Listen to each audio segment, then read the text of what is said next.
لله الحمد لله جل وعلا وصلى الله وسلم على رسوله المصطفى ونبيه المجتبى وأمينه على وحي السماء شافع الشفعاء يوم الجزاء وعلى آله وأصحابه أفضل الخلائق بعد الأنبياء. أما بعد فأعوذ بالله من الشيطان الرجيم. بسم الله الرحمن الرحيم. إنما يريد الله ليذهب عنكم الرجس أهل البيت ويطهركم تطهيرا. صدق الله العظيم. وقال النبي صلى الله عليه وسلم: أذكركم الله في أهل بيته، أذكركم الله في أهل بيته، أذكركم الله في أهل بيته، أو كما قال عليه الصلاة والسلام. اللهم صل على محمد وعلى آل محمد كما صليت على إبراهيم وعلى آل إبراهيم إنك حميد مجيد. اللهم بارك على محمد وعلى آل محمد كما باركت على إبراهيم وعلى آل إبراهيم إنك حميد مجيد. حضرت مجدد الفسانی علیہ الرحمہ نے لکھا ہے، جو شخص یہ چاہتا ہے کہ میرا خاتمہ ایمان پر ہو، اسے چاہیے کہ اہل بیت سے محبت کرے. اہل بیت علیہم الرضوان کی محبت کی برکت سے اس کا خاتمہ ایمان پر ہوگا. آج تذکرہ کرنا ہے اہل بیت کا. یہ وہ مقدس ہستیاں ہیں، یہ وہ مقدس شخصیات ہیں کہ ان کے تذکرہ خیر سے اللہ کی رحمتیں نازل ہوتی ہیں، عمل کے جذبات کو بڑھتے ہیں. اہل بیت کے تذکرہ کے حوالے سے 3 باتیں اختصاراً عرض کرنی ہیں. نمبر 1، اہل بیت کا مصداق کون ہے؟ اہل بیت کون ہے؟ نمبر 2، اہل بیت کا مقام خدا کی نظر میں، مصطفیٰ کی نظر میں صلی اللہ علیہ وسلم، صحابہ کی نظر میں رضوان اللہ علیہم اجمعین، اور ائمہ اربعہ اہل سنت کی نظر میں. اور تیسری بات، دشمن اہل بیت کا انجام. یہ 3 باتیں عرض کرنی ہے. نمبر 1، اہل بیت کا مصداق کون ہے؟ نمبر 2، اہل بیت کا مقام خدا کی نظر میں، مصطفیٰ کی نظر میں، صحابہ کی نظر میں، ائمہ اربعہ اہل سنت کی نظر میں. اور نمبر 3، اہل بیت کے دشمن کا انجام. پہلی بات کا حاصل یہ ہے کہ اہل بیت کا مصداق کون ہے؟ نبی علیہ الصلوۃ والسلام کی ساری بیویاں، آپ کی ازواج مطہرات اہل بیت میں شامل ہیں. آپ کی 4 بیٹیاں اہل بیت میں شامل ہیں. اور آپ علیہ الصلوۃ والسلام کے 3 بیٹے اہل بیت میں شامل ہیں. اور آپ صلی اللہ علیہ وسلم کے چچا حضرت عباس رضی اللہ تعالیٰ عنہ اور ان کی ساری اولاد اہل بیت میں شامل ہیں. اور حضور نبی رحمت صلی اللہ علیہ وسلم کے چچا جناب ابو طالب کے بیٹے حضرت سیدنا علی المرتضیٰ، حضرت جعفر اور حضرت عقیل رضی اللہ تعالیٰ عنہم اجمعین اہل بیت میں شامل ہیں. اور حضور کے نواسے حسنین کریمین رضوان اللہ علیہ اجمعین یہ سب اہل بیت میں شامل ہیں. حضور نبی رحمت صلی اللہ علیہ وسلم کی ازواج یہ بھی اہل بیت میں شامل ہیں. اس پر میں 3 دلیلیں عرض کرتا ہوں.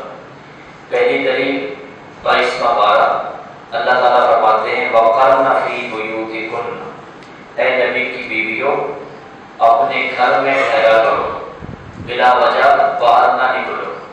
وَلَا تَبَرَّجْنَ تَبَرُّجَ الْجَاهِلِيَّةِ الْأُولَىٰ، پہلے زمانہ جاہلیت کی طرح بڑا سنگار کر کے، زیب و زینت کر کے، چہرے کے پردے کے بغیر گھر سے باہر مت نکلو، بلکہ گھر میں بیٹھا کرو. اللہ کیا کرے گھر میں بیٹھ کر؟ فرمایا: اقم الصلاۃ، نماز پڑھو، وآت زکات ادا کرو، وَأَطِیعُوا اللَّهَ وَرَسُولَهُ، اللہ اور اس کے رسول کی اطاعت کرو۔ یا اللہ یہ کریں گی تو کیا ملے گا؟ فرمایا انما یرید اللہ لیذھب عنکم الرجس اہل البیت ویطہرکم تطہیرا۔ اللہ کا فیصلہ ہے، اللہ کا ارادہ ہے، اے اہل بیت تم سے گندگی کو دور کر دے اور تمہیں پاک کر دے، خوب پاک کر دے۔ اس آیت میں غور کریں، گھر میں بیٹھنے کا حکم کن کو تھا؟ آپ صلی اللہ علیہ وسلم کی بیویوں کو۔ نماز پڑھنے کا حکم کن کو تھا؟ حضور کی ازواج کو۔ اور اللہ اس کے رسول کی اطاعت کا حکم کن کو تھا؟ حضور کی بیویوں کو۔ انہی کو پھر کہا کہ اے اہل بیت اللہ تم سے گندگی دور کرنا چاہتے ہیں اور تمہیں خوب پاک کرنا چاہتے ہیں۔ تو قرآن کریم کی اس آیت سے معلوم ہوا کہ اللہ نے حضور صلی اللہ علیہ وسلم کی بیویوں کو، آپ کی ازواج مطہرات کو اہل بیت کہا۔ دوسری دلیل 12ویں پارے میں ہے، حضرت ابراہیم علیہ السلام دعا کرتے ہیں رب ہب لی من الصالحین، اللہ مجھے نیک بیٹا عطا کر۔ وہ بادشاہ ہے، چاہے تو فوراً دعا قبول کر لے، چاہے تو کئی سال بعد قبول کرے۔ کافی عرصے کے بعد دعا قبول ہوتی ہے، اللہ فرشتے کو بھیجتے ہیں، وہ حضرت ابراہیم علیہ السلام کے گھر تشریف لاتے ہیں۔ حضرت ابراہیم علیہ السلام اور آپ کی بیوی بیٹھی ہے، فرشتہ آ کر بشارت دیتا ہے کہ اللہ آپ کو بیٹا دے گا۔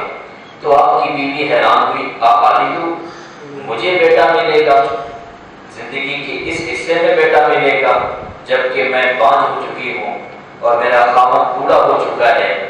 فرشتے کہتے ہیں قالوا اتعجبین من امر اللہ رحمت اللہ وبرکاتہ علیکم اہل البیت۔ فرشتے کہتے ہیں کیا تم حیران ہوتی ہے اللہ کے فیصلے پر؟ کیا تم تعجب کرتی ہے اللہ کے امر پر، اللہ کے فیصلے پر؟ اللہ کی رحمتیں ہوں، اللہ کی برکتیں برسیں تم پر اے اہل بیت۔ تو اس آیت میں غور کریں، گھر میں حضرت ابراہیم علیہ السلام اور آپ کی بیوی ہے، فرشتے آتے ہیں بشارت دیتے ہیں، بیوی حیران ہوتی ہے تو فرشتے کہتے ہیں اللہ کے فیصلے پہ حیران کیوں ہو رہی ہے؟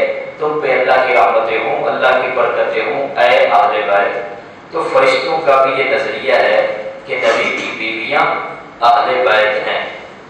اور تیسری دلیل صحیح بخاری شریف میں ہے، حضور نبی رحمت صلی اللہ علیہ وسلم اپنی ازواج کے گھر تشریف لے جاتے ہیں تو دروازے سے گزرتے ہیں تو فرماتے ہیں السلام علیکم اہل البیت، السلام علیکم اہل البیت، السلام علیکم اہل البیت۔ تو حضور صلی اللہ علیہ وسلم نے خود اپنی ازواج کو اہل بیت فرمایا، تو اللہ نے حضور کی بیویوں کو اہل بیت کہا، فرشتوں نے نبی کی بیوی کو اہل بیت کہا، خود حضور صلی اللہ علیہ وسلم نے اپنی ازواج کو اہل بیت کہا۔ تو قرآن و حدیث نے یہ عقیدہ دیا کہ پیغمبر کی بیویاں اہل بیت ہیں۔ اور حضور نبی احمد صلی اللہ علیہ وسلم کی بیٹیاں وہ بھی اہل بیت ہیں، اور آپ صلی اللہ علیہ وسلم کے بیٹے وہ بھی اہل بیت ہیں۔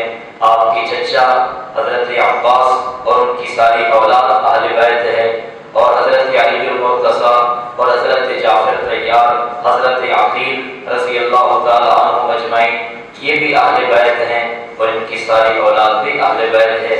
جب یہ آیت اتری ہے حضور نبی رحمت صلی اللہ علیہ وسلم نے جناب علی المرتضیٰ شیر خدا رضی اللہ تعالی عنہ کو بلایا، حضرت سیدہ فاطمہ الزہرا رضی اللہ تعالی عنہ کو بلایا، حضرت حسنین کریمین رضی اللہ تعالی عنہما کو بلایا اور ان کے اوپر چادر ڈالی اور فرمایا اللہ یہ بھی میرے اہل بیت ہیں، ان کو بھی میرے اہل بیت میں شامل فرما۔ اب اگلی بات، اہل بیت کا مقام خدا کی نظر میں، اہل بیت کا مقام خدا کی نظر میں اللہ فرماتے ہیں انما یرید اللہ لیذھب عنکم الرجس اہل البیت ویطہرکم تطہیرا۔ اللہ کا فیصلہ ہے، اللہ کا ارادہ ہے کہ اہل بیت سے گندگی دور کر دے اور اہل بیت کو خوب پاک کر دے۔ اللہ اہل بیت کی پاکیزگی چاہتا ہے۔ اللہ تو وہ ہے جو کن کہہ کے آسمان بنا دیتا ہے، جو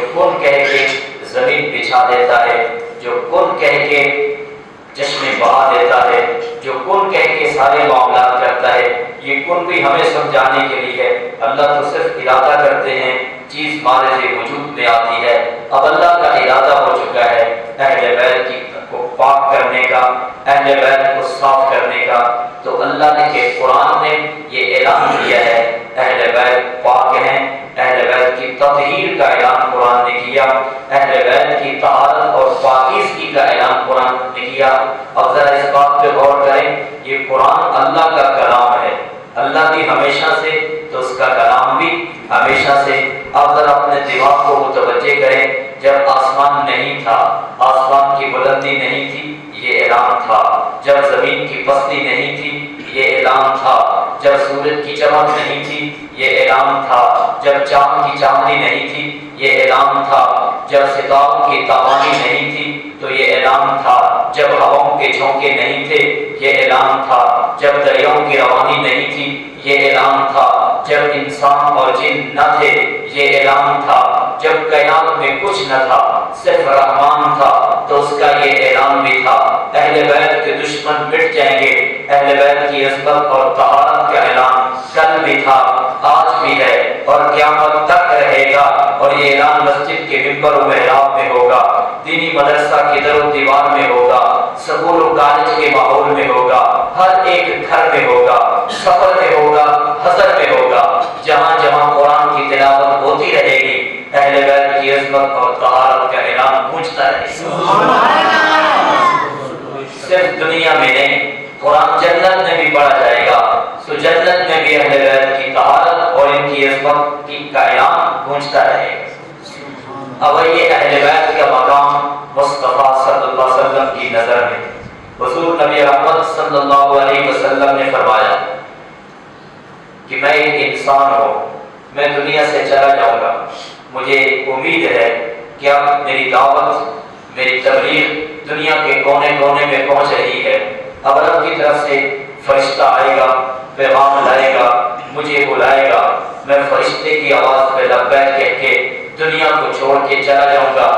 جب میں چلا جاؤں گا تو پھر تم پہ فتنے آئیں گے، آزمائشیں آئیں گی، حالات آئیں گے، لیکن تمہیں وصیت کرتا ہوں کہ دو چیزیں تمہارے اندر چھوڑ کے جا رہا ہوں، جب تک تم ان کو مضبوطی سے پکڑے رہو گے تو تم گمراہ نہیں ہوگے، تم پھر ہمیشہ ہدایت پہ رہو گے، نور پہ رہو گے، ہدایت سیدھے راستے پہ رہو گے۔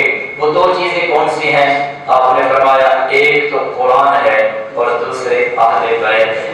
سبحان اللہ۔ قرآن اور اہل بیت، ان کو مضبوطی سے تھامو گے تو پھر کبھی گمراہ نہیں ہوگے۔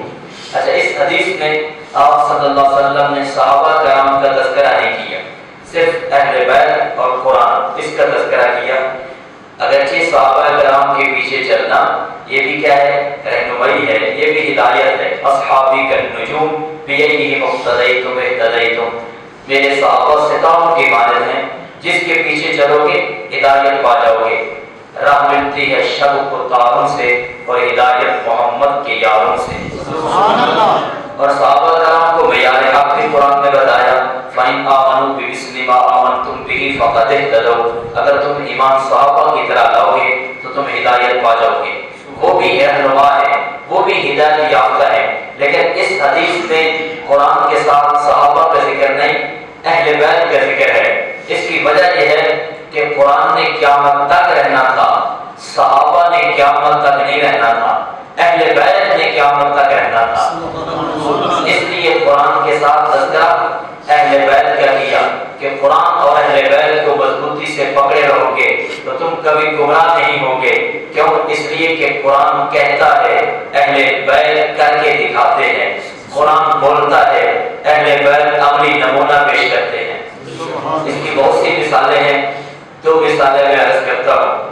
حضرت امام زین العابدین رحمۃ اللہ اہل بیت کے پھول ہیں، آپ کو خاتمہ وضو کروا رہی ہے، پانی کپڑوں پہ گر جاتا ہے، غصہ آ جاتا ہے، انسان کی فطرت ہے، غصے کے آثار چہرے پہ ظاہر ہوئے تو خاتمہ نے قرآن کی آیت پڑھ دی، وَالْكَاظِمِينَ الْغَيْظَ، جنتی لوگ غصہ پی جاتے ہیں، حضرت نے غصے کو پی لیا، آثار ختم ہو گئے۔ پھر آگے خاتمہ نے پڑھ دیا وَالْعَافِينَ عَنِ النَّاسِ، جنتی لوگ لوگوں کو معاف کر دیتے ہیں، حضرت امام زین العابدین نے معاف کر دیا، پھر خاتمہ نے آگے پڑھ دیا واللہ یحب المحسنین، اللہ نیکی کرنے والوں سے محبت کرتے ہیں۔ حضرت امام زین العابدین نے کہا جب تیرے ساتھ میں نے یہ نیکی کی ہے، یہ احسان کیا ہے کہ میں نے تجھے آزاد کیا ہے، ادھر خاتمہ پڑھتی جا رہی ہیں، ادھر اہل بیت کا پھول عمل کرتا جا رہا ہے۔ سبحان اللہ۔ فرمایا قرآن اہل بیت کو مضبوطی سے تھامے رہو گے، کبھی گمراہ نہیں ہوگے، اس لیے کہ قرآن کہتا جائے گا، اہل بیت عمل کر کے دکھاتے جائیں گے۔ اس کی ایک مثال اور عرض کرتا ہوں۔ قرآن کہتا ہے وَلَنَبْلُوَنَّكُمْ بِشَيْءٍ مِّنَ الْخَوْفِ وَالْجُوعِ وَنَقْصٍ مِّنَ الْأَمْوَالِ وَالْأَنفُسِ وَالثَّمَرَاتِ وَبَشِّرِ الصَّابِرِينَ۔ اللہ فرماتے ہیں ہم آزمائیں گے، ہم تمہیں آزمائیں گے، بھوک دے کر، پیاس دے کر، خوف دے کر، مالوں کی کمی کر کے، جانوں کی کمی کر کے ہم آزمائیں گے۔ جو صبر کرے گا اس کے لیے جنت کی بشارت ہے۔ اب یہ قرآن کی آیت ہے، اگر اس کا عملی نمونہ دیکھنا ہو تو آپ میدان کربلا میں دیکھو، ایک ہی گواہ امتحان ہے، بھوک بھی وہی تھی، پیاس بھی وہی تھی، جانوں کی کمی بھی وہی تھی، مالوں کی کمی بھی وہی تھی، زندگیاں بھی بہان اٹھ رہی تھیں، مگر صابر ایسا کہ 18 سال کے بیٹے کی لاش خیبر تک پہنچاتے ہیں تو فرماتے ہیں ہاتھ اٹھا کہ اللہ میری یہ قربانی بھی قبول کر لے، میری یہ قربانی بھی قبول کر لے۔ اگر کسی کا جوان بیٹا کبھی موت مر جائے تو سارا محلہ، سارا قبیلہ، ساری برادری اسے تسلی دینے والی ہوتی ہے، لیکن پھر بھی وہ صبر نہیں پاتا، پھر بھی وہ صبر نہیں پاتا۔ جوان بیٹا مر جائے، جب اس کا جنازہ اٹھتا ہے تو ایک آدمی کو 5 آدمی سہارا دے کے لے جا رہے ہوتے ہیں کہ یہ کون ہے؟ جواب آتا ہے یہ وہ آدمی ہے جس کے بیٹے کی لاش جا رہی ہے۔ جوان بیٹا تبھی موت مر جائے، سارے تسلی دینے والے ہوں، پھر بھی قرار نہیں ملتا تو میں کیوں سلام نہ کروں حسین ابن علی کو؟ کبھی علی اکبر کا لاشا اٹھا کے لا رہے ہیں، کبھی علی اصغر کا لاشا اٹھا کے لا رہے ہیں، اور کبھی جوان بھتیجے حضرت قاسم کا لاشا اٹھا کے لا رہے ہیں، اور کبھی عباس کے کٹے ہوئے بازو اٹھا کے لا رہے ہیں۔ یہ ساری 71 لاشیں خیمہ تک پہنچانے کے بعد اگر کوئی کوہ حمالیہ بھی ہوتا تو اس کا بھی کلیجہ پانی پانی ہو جاتا، مگر اس بچپن سے آئے کہ آواز آ رہی ہے یہ کون سی وقار ہے، بلا کشا سوار ہے، یہ کون سی وقار ہے، بلا کشا سوار ہے، لباس ہے پھٹا ہوا کٹا ہوا، تمام جسم نازنی چھدا ہوا کٹا ہوا، پھر بھی ہے ڈٹا ہوا، یہ نبی کا نور عین ہے، یہ بال یقین حسین۔ اور دوسرا اہل بیت تم کبھی گمراہ نہیں ہوگے، اس لیے کہ قرآن کہتا جائے گا، اہل بیت عمل کر کے دکھاتے جائیں گے، قرآن بولتا جائے گا، اہل بیت عملی نمونہ پیش کرتے جائیں گے۔ حضور نبی رحمت صلی اللہ علیہ وسلم نے فرمایا اذکرکم اللہ فی اہل بیتہ، حجۃ الوداع کے موقع پر جو آپ کا خطبہ ہے، اسی خطبہ میں آپ امت کو بتا رہے ہیں، امت کو ترغیب دے رہے ہیں، امت کو جگا رہے ہیں، اذکرکم اللہ فی اہل بیتہ، او میری امت میرے اہل بیت کے بارے میں اللہ سے ڈرتے رہنا، میرے اہل بیت کے بارے میں اللہ سے ڈرتے رہنا، ان کا خیال رکھنا، ان کی عزت و احترام کرنا، ان کا ادب کرنا۔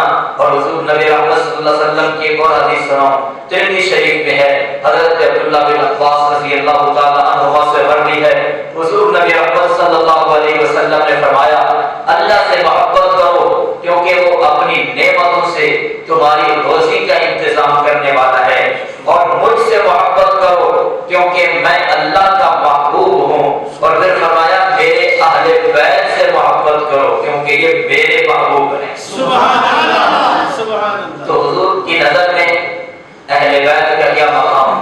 حضور صلی اللہ علیہ وسلم امت کو بتا رہے ہیں کہ اہل بیت کی اتباع گمراہی سے بچنے کا ذریعہ، اہل بیت کی محبت اللہ اور اس کے رسول کی محبت پانے کا ذریعہ،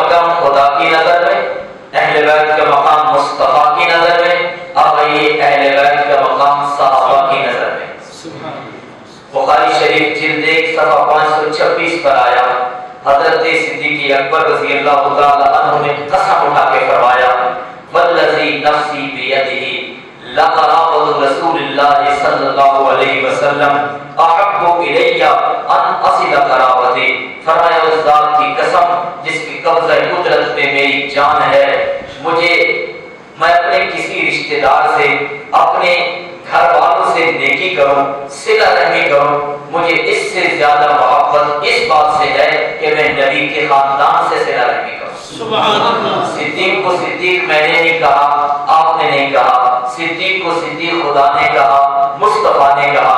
اگر وہ صدیق بغیر قسموں کے کوئی بات کہہ دے تو لاکھوں قسموں پہ بھاری ہوتی ہے، لیکن آج صدیق اکبر نبی کے منبر پہ بیٹھ کے قسم اٹھا کے فرما رہے ہیں، لوگوں اس ذات کی قسم جس کے قبضہ قدرت میں میری جان ہے، مجھے اپنی اولاد سے اتنا پیار نہیں ہے جتنا محمد کی آل سے پیار ہے۔ سبحان اللہ، سبحان اللہ۔ السنن الکبری للبیہقی جلد 6 میں آیا، لسٹ بنا رہے ہیں حضرت فاروق اعظم رضی اللہ تعالیٰ عنہ کہ وظیفہ کس کو دینا ہے، کتنا دینا ہے۔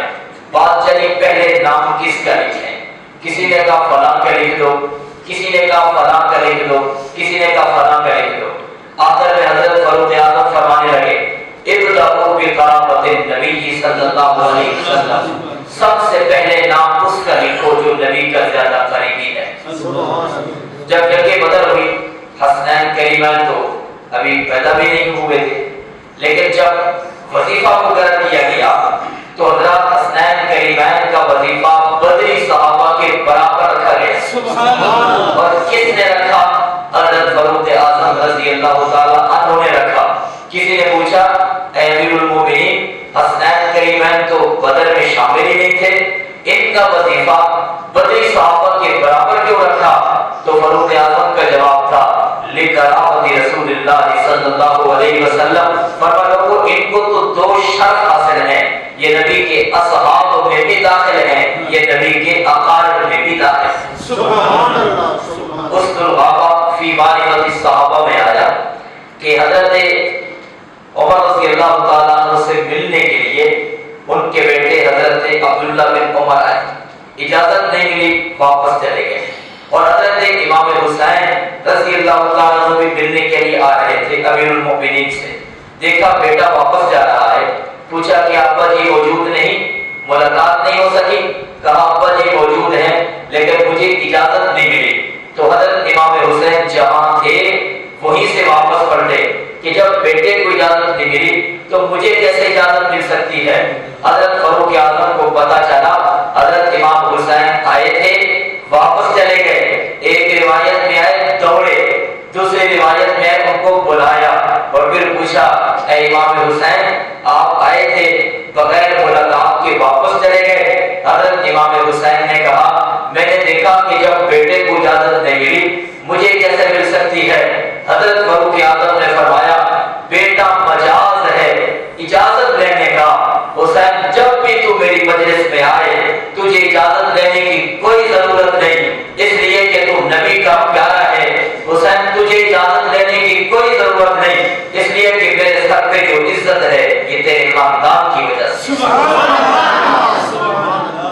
مشکاہ شریف میں ہے حضرت اسامہ بن زید رضی اللہ تعالی عنہ کا وظیفہ حضرت عمر رضی اللہ تعالی عنہ نے 3500 مقرر کیا اور اپنے بیٹے حضرت عبداللہ کا وظیفہ 3000 مقرر کیا۔ تو بیٹے نے پوچھ لیا ابا جان وہ کون سا معرکہ ہے، وہ کون سی جنگ ہے، وہ کون سی فتح ہے جہاں اسامہ مجھ سے آگے رہا ہو، آپ نے ان کا وظیفہ زیادہ مقرر کیوں کیا؟ تو حضرت فاروق اعظم کا جواب تھا آخرت حب رسول اللہ صلی اللہ علیہ وسلم علی حبہ، فرمایا بیٹا تم میرا محبوب ہے، اسامہ نبی کا محبوب ہے، تم میرا پیارا ہے، اسامہ حضور کا پیارا ہے، میں نے اپنے پیارے پر نبی کے پیارے کو ترجیح دی ہے۔ الشفا کے اندر قاضی ایاز رحمۃ اللہ علیہ نے لکھا ہے کہ حضرت زید بن ثابت رضی اللہ تعالیٰ عنہ جنازہ پڑھتے ہیں، جنازہ پڑھنے کے بعد گھوڑے پہ سوار ہونے لگے، مجلس میں اسی جنازے میں حضرت عبداللہ بن عباس رضی اللہ تعالیٰ عنہ بھی موجود ہیں. حضور نبی رحمت صلی اللہ علیہ وسلم کے چچا زاد بھائی جب حضرت زید گھوڑے پہ سوار ہونے لگے تو جو رکاب ہوتی ہے جس میں پاؤں رکھ کے سوار ہوتے ہیں، حضرت عبداللہ بن عباس نے وہ رکاب پکڑ کے آگے کر دی تاکہ گھوڑے پہ سوار ہونے میں آسانی ہو. جیسے آج کل ہم نے کسی کو پروٹوکول دینا ہو تو گاڑی کا دروازہ کھول دیتے ہیں، اس وقت کا پروٹوکول یہ تھا کہ رکاب پکڑ کے آگے کر دیتے. حضرت عبداللہ بن عباس نے پروٹوکول دیا زید بن ثابت کو رکاب پکڑ کے آگے کی. تو حضرت زید بن ثابت کہنے لگے حضرت آپ یہ کیا کر رہے ہیں، میں اس لائق نہیں ہوں، آپ تو نبی کے رشتہ دار ہیں، آپ تو پیغمبر کے خاندان سے ہیں، آپ کے لیے نہیں سکتا کہ آپ مجھے پروٹوکول دیں. تو حضرت عبداللہ بن عباس نے فرمایا ہاکذا امرنا ان نفعل بالعلماء، ہمیں یہی آرڈر ہے کہ ہم علماء کا یوں ہی ادب کریں. تو حضرت زید بن ثابت نے لپٹ کے حضرت عبداللہ بن عباس کا ہاتھ پکڑ لیا اور پھر چوم لیا. تو عبداللہ بن عباس نے پوچھا زید تم نے یہ کیا کیا؟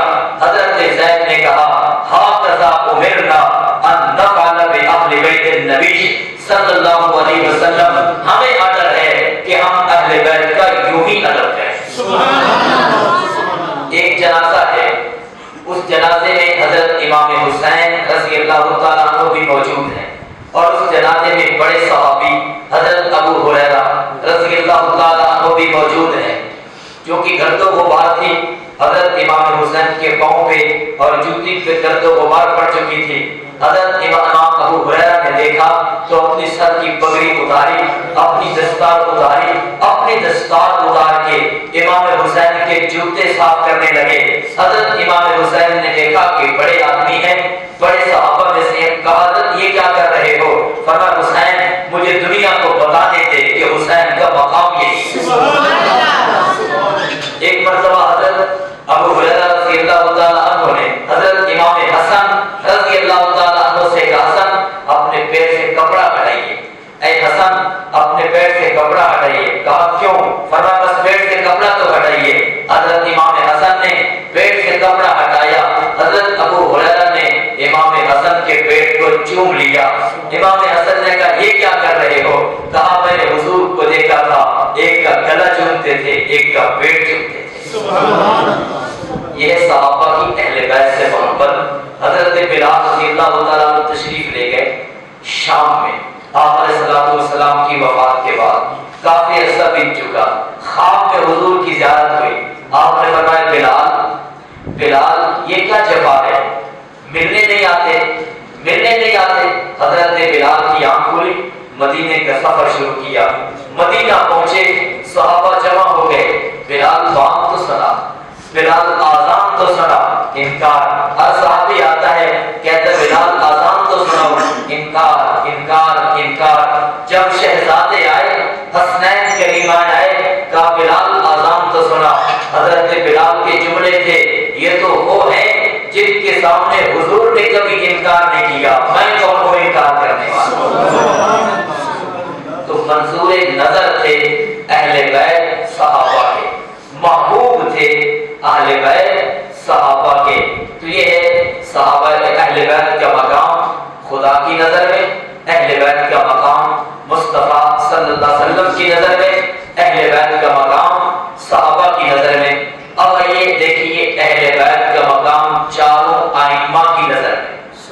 ہمارے چار امام ہیں، حضرت امام مالک، امام اعظم ابو حنیفہ، امام شافعی اور امام احمد بن حنبل رحمہ اللہ تعالی.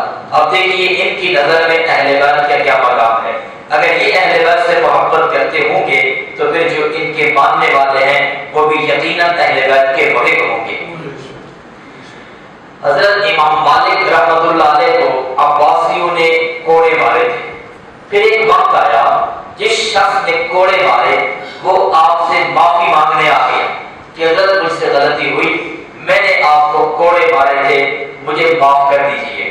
حضرت امام مالک نے فرمایا میں تو تجھے ہر کوڑے کے ساتھ ساتھ معافی دیتا رہا، ہر کوڑے کے ساتھ تجھے معافی دیتا رہا. وہ کہنے حضرت وہ کیوں؟ کہا اس لیے کہ تم نبی کا رشتہ دار ہے. معافی دیتا رہا کہ کہیں امام مالک کی وجہ سے قیامت کے دن نبی کا رشتہ دار جہنم میں نہ چلا جائے۔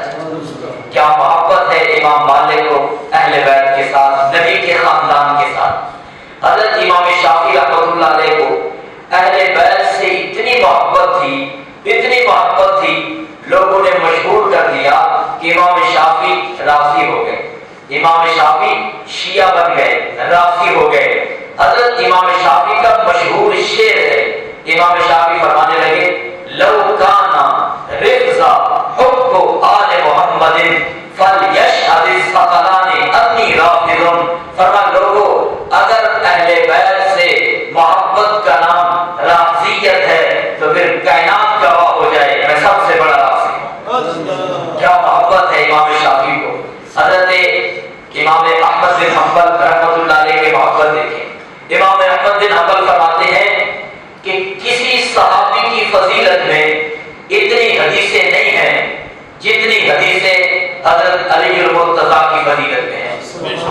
کسی صحابی کی فضیلت میں اتنی حدیثیں نہیں ہیں جتنی حدیثیں حضرت علی المرتضیٰ رضی اللہ تعالیٰ عنہ کی فضیلت میں ہیں۔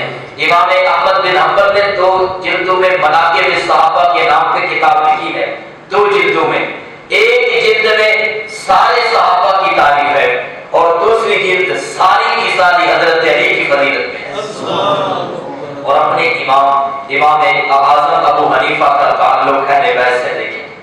تیرے امام کو جو شہید کیا گیا وہ بھی اہل بیت کی محبت میں شہید کیا گیا۔ شہید اہل بیت کتاب پڑھ کے دیکھیں، یہ تو بہانہ تھا قاضی نہیں بنتے، غیر شرعی فیصلے کرنے پڑتے، یہ ایک بہانہ تھا۔ شہید اس لیے کیا گیا کہ امام اعظم ابو حنیفہ اہل بیت سے اتنی محبت کیوں کرتا ہے۔ اہل بیت سے امام اعظم کا تعلق دیکھیے، حضرت امام اعظم کا جو علم ہے یہ اہل بیت کا فیض ہے۔ اہل بیت کے 4 پھول ایسے ہیں، 4 ہستی ایسی ہیں جو حضرت امام اعظم ابو حنیفہ کے استاد ہیں۔ حضرت امام جعفر صادق رحمۃ اللہ علیہ یہ بھی استاد ہیں امام اعظم ابو حنیفہ کے۔ حضرت امام باقر رحمۃ اللہ علیہ یہ بھی استاد ہیں حضرت امام ابو حنیفہ کے۔ اور حضرت امام زید حضرت امام باقر کے بھائی یہ بھی استاد ہیں حضرت امام اعظم ابو حنیفہ کے۔ اور حضرت امام عبداللہ جو بیٹے ہیں حسن مثنیٰ کے، حسن مثنیٰ بیٹا ہے حضرت امام حسن کا، یہ امام عبداللہ یہ بھی استاد ہیں حضرت امام اعظم ابو حنیفہ کے۔ النعمان علامہ شبلی کی کتاب ہے، اس میں امام اعظم ابو حنیفہ کے پوتے کا قول موجود ہے۔ امام اعظم ابو حنیفہ کا پوتا لوگوں کے سامنے اعلان کر کے کہتا تھا لوگوں میرے دادا کے پاس جتنا علم ہے وہ سب کا سب فیض ہے اہل بیت کا۔ سبحان اللہ۔ تو یہ ہے اہل بیت کا مقام خدا کی نظر میں، مصطفیٰ کی نظر میں، صحابہ کی نظر میں اور 4 اماموں کی نظر میں۔ اب یہ آخری بات اہل بیت کی دشمن کا انجام۔ ایک حدیث سنا کے میں بات ختم کرتا ہوں۔ مستدرک حاکم میں حدیث موجود ہے، صحیح حدیث ہے۔ نبی رحمت صلی اللہ علیہ وسلم نے ارشاد فرمایا کہ اگر کوئی شخص بیت اللہ کے اندر کھڑے ہو کے نماز پڑھے، روزے رکھے، کہاں؟ بیت اللہ کے اندر نماز پڑھے، روزے رکھے، دل میں اگر اہل بیت کا بغض ہے اللہ اس کے سارے اعمال برباد کر کے منہ کے بل جہنم میں ڈال دے۔ اس لیے اہل بیت کی دشمنی اگر کسی کے دل میں ہے تو وہ مومن نہیں ہے، وہ منافق ہے، وہ جنتی نہیں ہے، چاہے وہ کتنی تہجدیں پڑھے، چاہے وہ کتنی تسبیحات پڑھے، چاہے وہ کتنا ہی دین کا کام کرے، اگر دل میں اہل بیت کا بغض ہے، دل میں اہل بیت کے بارے میں منافقت ہے تو سیدھا جہنمی ہے، وہ جنتی نہیں ہے۔ ایسے شخص کے ساتھ ہمارا بھی کوئی تعلق نہیں ہے۔ ہم الحمدللہ اہل بیت کے غلام ہیں۔ کہو اہل بیت کے غلام ہیں۔ اہل بیت اور صحابہ یہ آپس میں ان کی محبتیں تھی، آپس میں ان کا پیار تھا، بغض نہیں تھا۔ اختلاف اور چیز ہوتی ہے، بغض اور چیز ہوتا ہے۔ بغض ان کے دل میں تھا جنہوں نے حضرت علی کو شہید کیا، بغض اس کے دل میں تھا جس نے امام حسین کو شہید کیا، بغض ان کے دل میں تھا جنہوں نے اہل بیت پر یوں حملے کیے۔ اختلاف اور چیز ہے، بغض اور چیز ہے۔ صحابہ اہل بیت کا آپس میں اختلاف تو ہوا تو